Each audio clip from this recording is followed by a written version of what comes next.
Join Kids Hut family.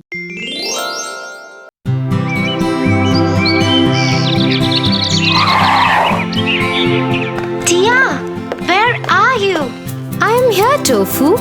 What happened? Tia, you keep on teaching me new morals through different stories. Today I'll tell you a story that our teacher taught us in class. Oh, really? I'm so eager to listen to it. The Dog and the Bone.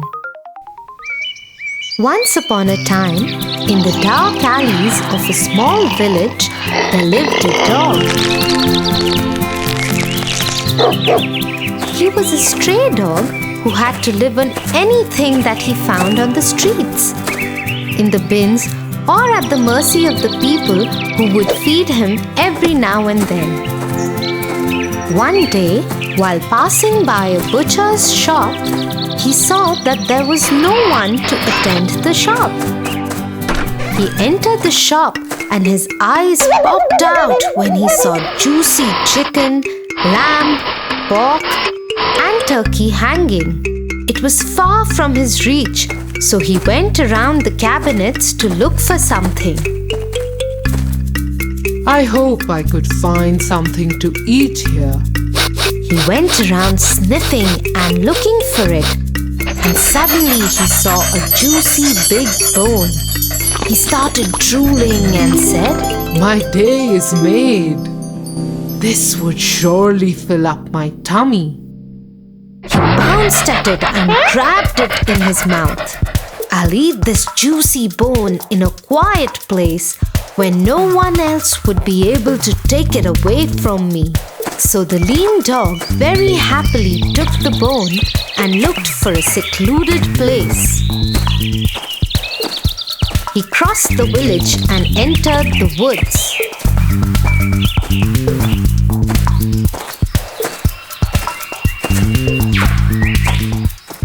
While he was trying to cross a river, he stopped and looked at his reflection in the river. He was quite surprised at what he saw. He saw his own reflection and thought, Oh my God, there is another dog with an equally juicy bone. It looks yum too. I got to have that bone as well. And the moment the greedy dog decided to bark at the other dog, the bone fell in the river. Oh, what have I done? It was my reflection in the water, and the greed made me lose my bone too. He went away in sorrow, with surely a lesson to be learned. Wow, Tofu! That surely was a beautiful story. So what do you think is the moral of the story? Being greedy is not good, because a bird in hand is worth 3 in the bush.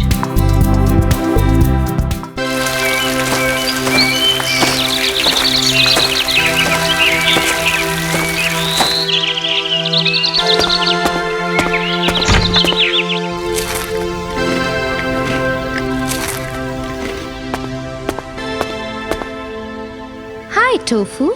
Who was that? That is Lily. She is my new friend.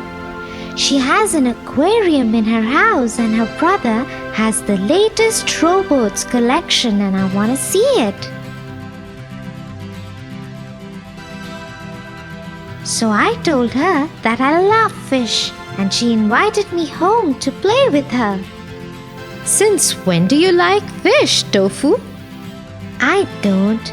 They creep me out. I just said it to her so that she would be friends with me and let me see her brother's rowboat collection. You're the donkey with the lion skin. What kind of donkey is that, Tia?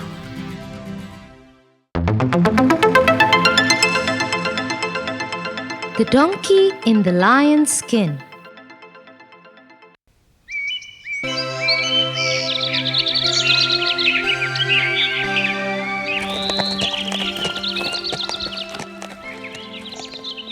One day, a donkey found a lion's skin.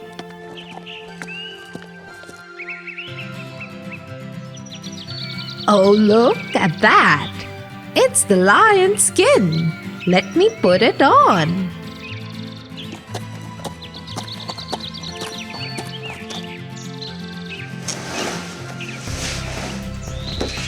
He put it on and looked at his reflection in the river. Wow! I look just like a lion. No one can say that it is me. I must take advantage of this. The donkey wore the skin and marched into the village.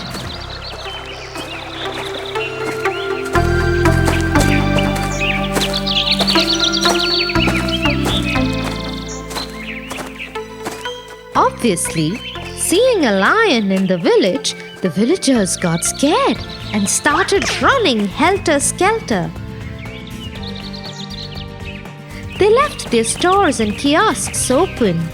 The women dropped baskets full of hay and fruits on the road, grabbed their children and locked themselves indoors. This is so much fun! The villagers have left their food and belongings out here in the open for me to feast on. The donkey ate as much as he wanted to.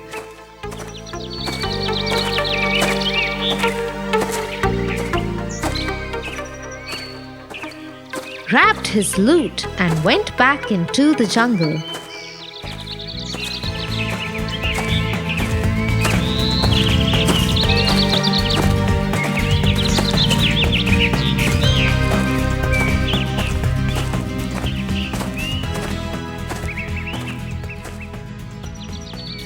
For the next few days, he relaxed and enjoyed what he had brought from the village.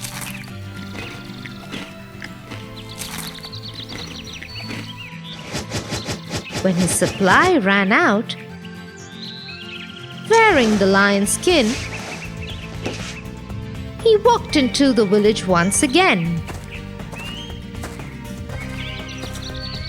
The villagers once again ran at the sight of the lion.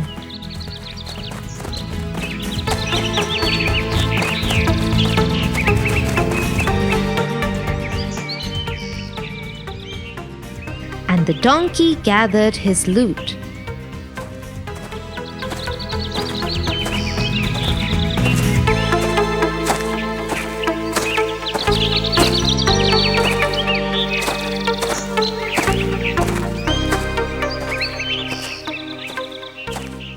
This went on for many days.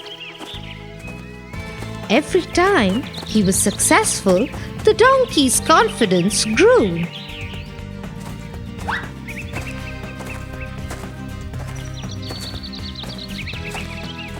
We must do something about this lion.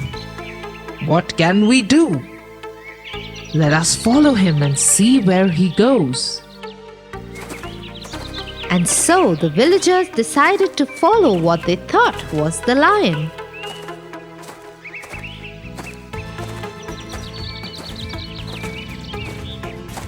The donkey was particularly happy that day after plundering the village.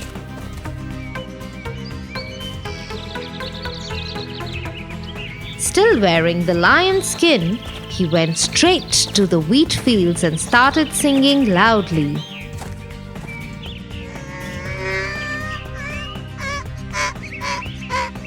The villagers who were behind him recognized his braying.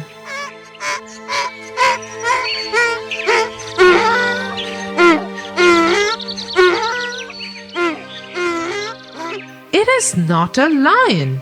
It is a donkey, braying in a lion's skin. I say we teach him a lesson.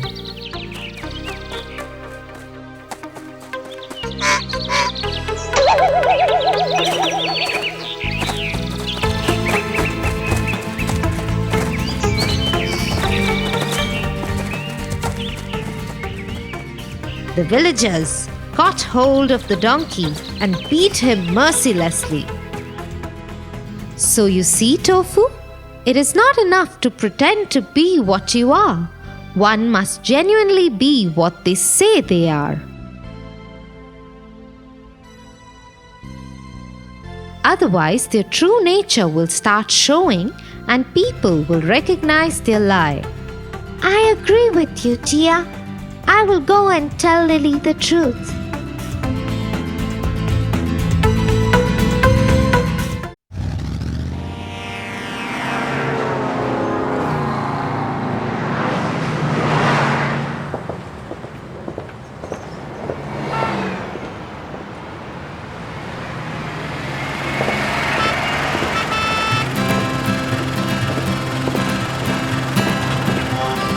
Why is that young man helping that man to cross the road?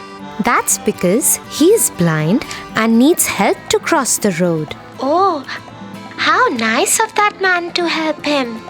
Yes, it's always good to help others. Why, Tia? Come, Tofu, and I'll tell you a story. The Dove and the Ant.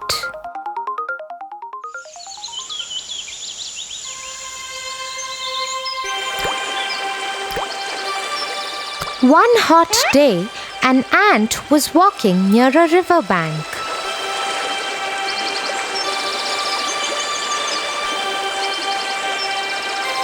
The poor ant lost its balance and fell inside the water. Help me! Please help me! Help me! She screamed for help. As the flow of the river was too strong, she was carried away. Someone please help me! Help me! Please! Someone help me! Help me, please! Someone help me! Please help me! A dove was watching all this from a nearby tree. The ant was struggling for life in the water. The dove felt very sad for the little ant. Help me! Please help me! Oh no! The little ant is in trouble! And he decided to help her. Help me! Please help me! He said to the ant, Don't worry, my friend. I will save you. The dove quickly plucked off a leaf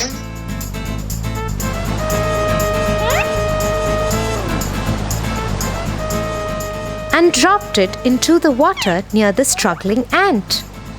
The ant moved towards the leaf and climbed up there, and the ant reached to the shore safely. The thankful ant said, I will always be grateful to you for saving my life.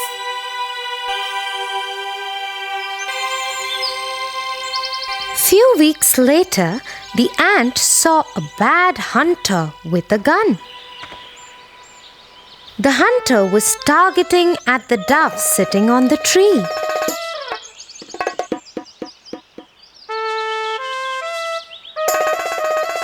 Guessing what he was about to do, the ant quickly bit him on the heel.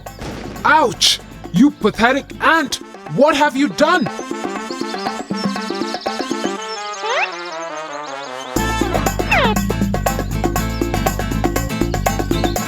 The ant walked away happily as she was able to help the dove in return.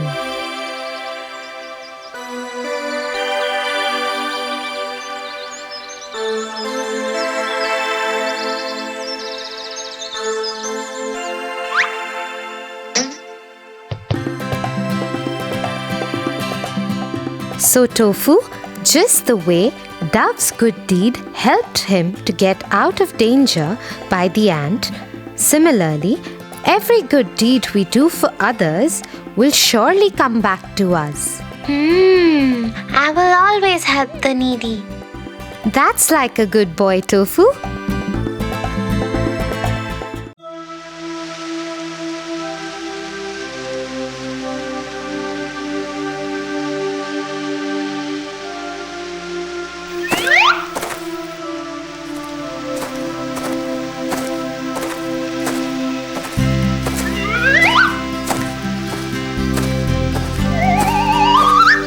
Tofu, what in the world are you trying to do? I am trying to pluck those juicy fruits from this tree. But Do you think you will be able to pluck them? They are so high. Oh, I wish I could fly and pluck those fruits. I so wish I had wings. To wish is not bad, but one should be conscious about the consequences. Come, I'll tell you a story.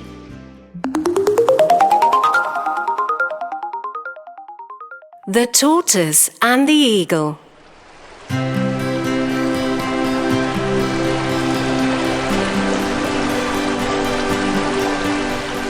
A young tortoise was lazing around the riverbank, looking at the birds flying in the sky. He stared at them and started thinking out aloud. I wish I could fly like those birds, up high in the sky and watch the beautiful sceneries and beauty of the world from top of the world. Oh, I so wish that. Nearby, an eagle was sitting on a stone, listening to what the tortoise was thinking out loud, and couldn't resist but ask, Why do you want to fly? You should be happy with what you are gifted with. I wish I could fly with no trouble of crawling on the ground. So say that you want to fly because you don't want to crawl, not because you wish to see the world from the sky. Anyway, what will I get in return for making you fly in the sky? I'll give you the riches of gold from the Red Sea.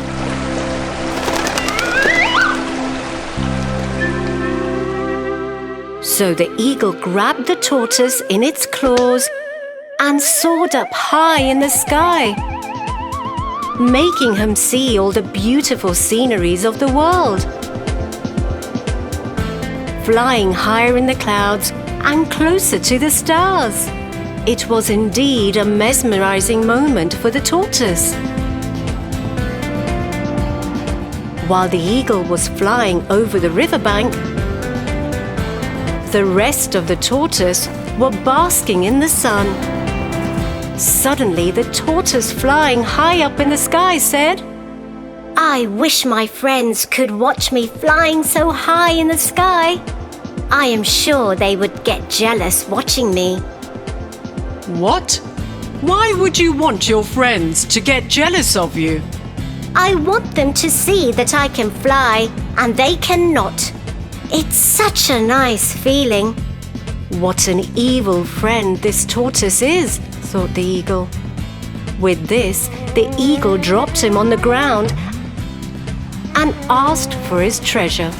Now give me my reward. There is no reward. I was just kidding about the gold so that you could take me for a ride. And with this, the tortoise left. The eagle couldn't tolerate his insult and decided to teach him a lesson.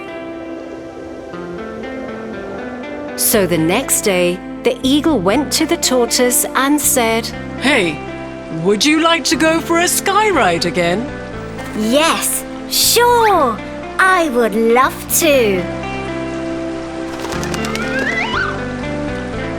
The eagle once again picked him up and clenched him in his claws. The tortoise, while enjoying the ride, said to the eagle, Why did you bring me again for the ride, even though I dishonored my promise of rewarding you? That's because, tortoise, you wish to make your friends jealous, but at my cost. And now I'll let you enjoy the free fall. The eagle let his claws loose and the tortoise went falling down. Screaming for help and flying no longer, he crashed on the ground with a thud. Thanks to his shell, he didn't get injured. Soon, his old friends surrounded him and said, Hey, young friend, you wanted to see the world from high up in the sky. To dream big is not a sin, but to dream it at the cost of others is just not justifiable. I have learnt my lesson now. I should be thankful to God for what I am blessed with. It was my shell only that saved my life. I should be happy with what I have, and also should not use others for my selfish reasons. I surely have learnt my lesson. Tia, now I know what you were trying to say. I learnt a lesson too. One should think about the consequences before one wishes for something. I should be happy with what I am blessed with. I should rather look for an alternative to pluck those fruits. Wait, I'll get a ladder. Tofu, you learn things quite fast.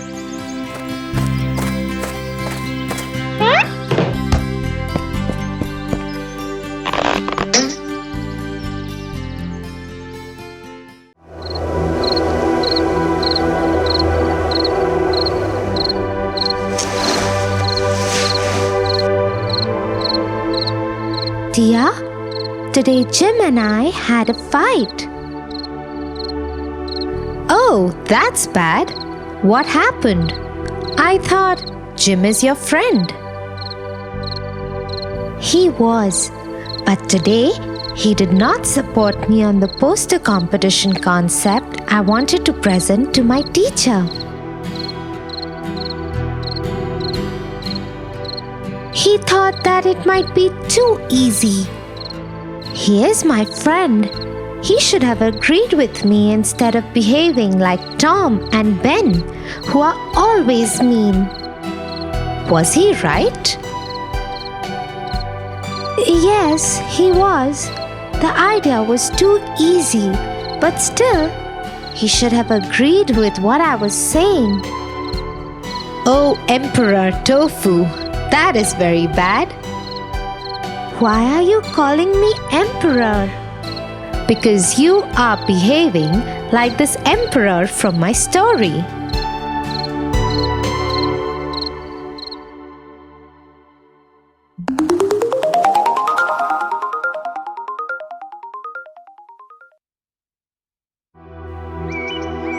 Once upon a time, there lived an emperor. He was not particularly smart or intelligent, but because he was the emperor, people feared him and always agreed with whatever he said. They used flattery to avoid his wrath and win his trust.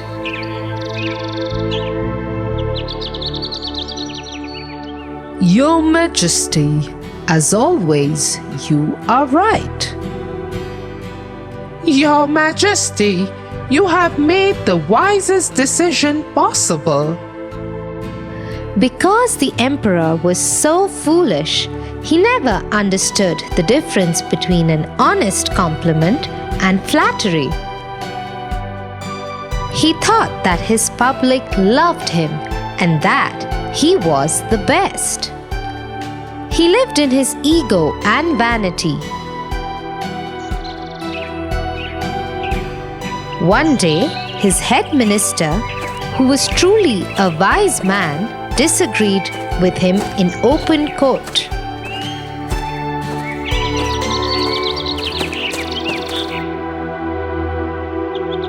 Your Majesty, it is my humble suggestion that you hear the public's troubles before increasing the tax burden further. Doing so will make you a more beloved king. What are you saying, head minister? Do you mean that our wise king is not good enough? The foolish king, who was blinded by all the flattery and not used to people disagreeing with him, also agreed. Yes, head minister. How dare you doubt my decision? As a punishment, I remove you from the position of head minister.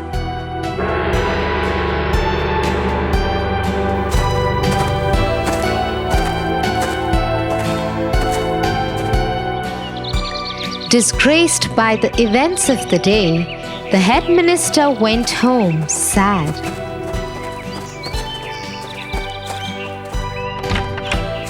When he reached home, he saw that his nephew, who was a tailor, had come to visit him from another town.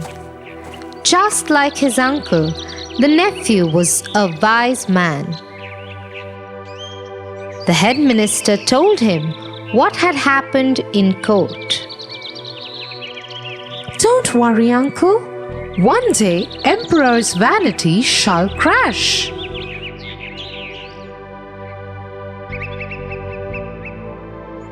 The next day, the nephew went to see the king. He pretended to hold a piece of garment in his hand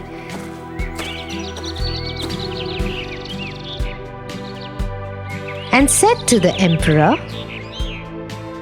Your Majesty, I have just returned from my travels around the world.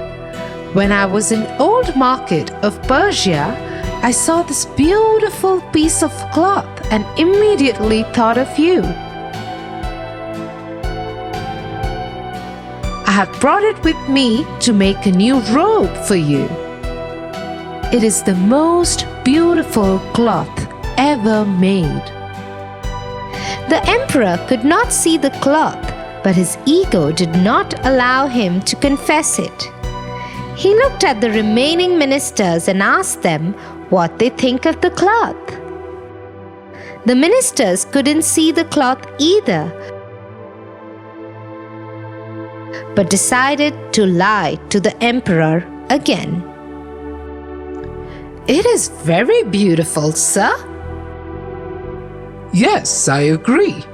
It will look fantastic on you. Though the king could not see the cloth, he thought that since his ministers thought that it would look very nice on him, he would go ahead and order for it. Yes, it is beautiful indeed. Go ahead, tailor. Make the most beautiful robe that you have ever made. I will wear it for my birthday parade, which is 10 days from now. Yes, Your Majesty. You will have it on your birthday.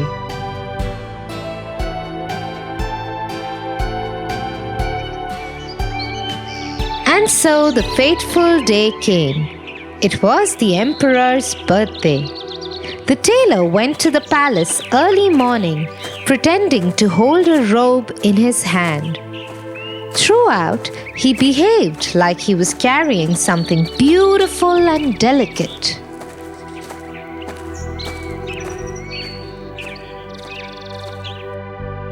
Here is your robe. Since it is a delicate material, it is best not to wear anything under it. The emperor agreed and took off his underclothes. The nephew went on to pretend as if he was helping the emperor wear the robe. Just then, the king's two favorite ministers came into his chambers. They were shocked to see the emperor stand like that without any clothes on. How does my robe look, ministers? You look so handsome, Your Majesty. Majesty, you are looking very nice. Still unable to see the robe himself, the king believed what his ministers had told him and ordered the parade to start. The whole kingdom had gathered for the emperor's birthday and had lined up on the streets to see his new robe. But just as the king appeared in public without any clothes on, the crowd fell silent. Everybody was wondering what had happened to the emperor, but no one dared to say a thing. They just stared at him as he made a complete fool of himself. till one small child called out to his mother,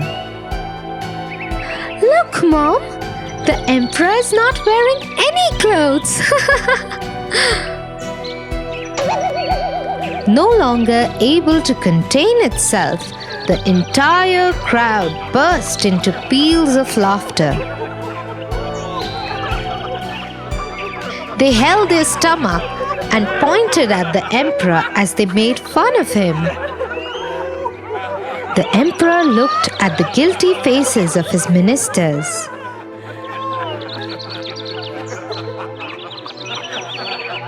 And sad face of his head minister, who was upset to see the king being made fun of. The emperor understood how foolish he had been and what his mistake had been.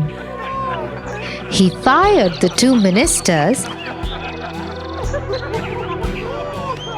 and reinstated the head minister. From then on, when anyone gave him a compliment, he humbly listened to it and absorbed it only if it was genuine. With the honest guidance of his head minister, he went on to become a truly great emperor for his people. Ouch, Tia. I think I had become the egoistic emperor. I owe an apology to my friend Jim. What do you think? Yes, and you also need to learn to accept feedback and not get carried away by compliments. Yes, Tia, but I must wish you good night for now. Good night, Tofu.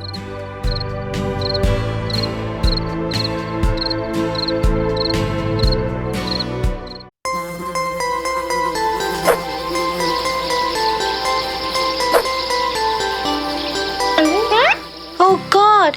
Somebody help me! The insect has bitten me! Oh God, come, let me put some ice. Why did it happen to me? Let me tell you a story.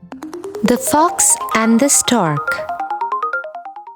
Once, a fox and a stork were friends, and the fox invited the stork for dinner.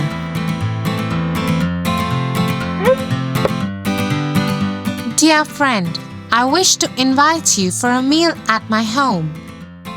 I will cook a delicious soup for you. I would love to come.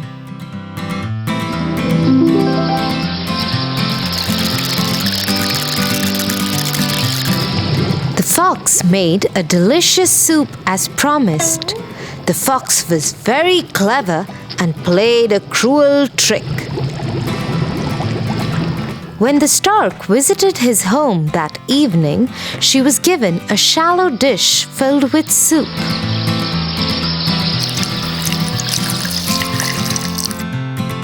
Thus the fox could easily lap up, but the stork could only wet the end of her bill in it. I have made this delicious soup myself. Enjoy your meal.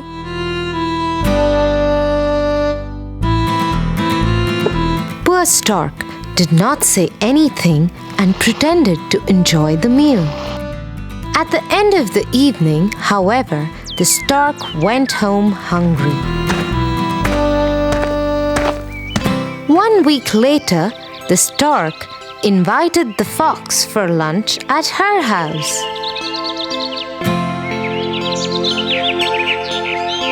Dear fox, why don't you come to my house for lunch? I'm cooking fish for the meal, said the stork. Thank you, dear stork. I would be happy to come, said the fox.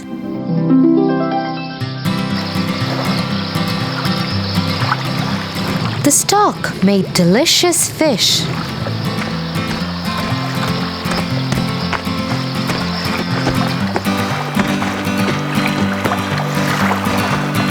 When the fox arrived, the stork served the fish in a pitcher. The fox stared hungrily at the food, but he could not taste it. He had a thick snout and couldn't eat from the pitcher. So all he could manage to do was to lick the outside of the pitcher. Did you enjoy the lunch, my friend? I made it especially for you, asked the stork with a nasty smile.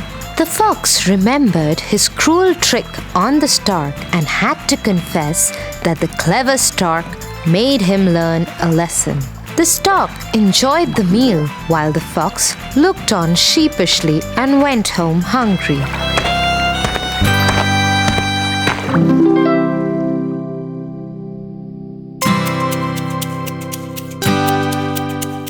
So Tofu, as the fox did bad to the stork did back to him too.